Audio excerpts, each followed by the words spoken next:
Welcome back. So your dog can do every trick in the book, but won't behave when you're out and about. Sound familiar? Well, joining me now is Sean Hartley from Sunrise Woodmen Kennels. So, and you were telling me that even very obedient dogs, the dogs who can sit, stay, roll over, they're not necessarily well behaved. Yeah, you know, I get lots of phone calls every week, folks wanting to get obedience to make their dogs calmer.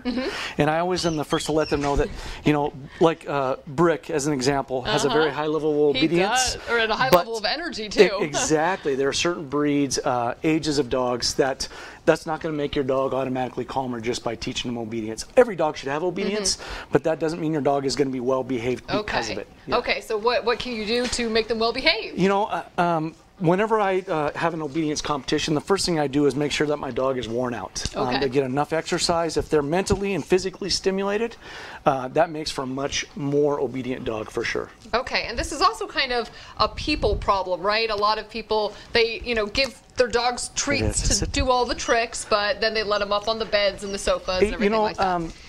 If you don't have kind of a command presence and a leadership presence throughout the day, then it's hard to get a dog to be obedient to you or with you when you ask them of that. So they see that they can kind of push you around or they get what they want throughout the day, and then all of a sudden you want them to sit or down or stay, and they're like, why should I listen now if I didn't have to later on? Yeah. Okay, so I guess the key is consistency then, right? Exactly, exactly. Right. So, and Brick here is still a work in progress, right? He is, always, always. And like I said, his obedience is good, but he is always wired all the time. He is. Well, he is very energetic.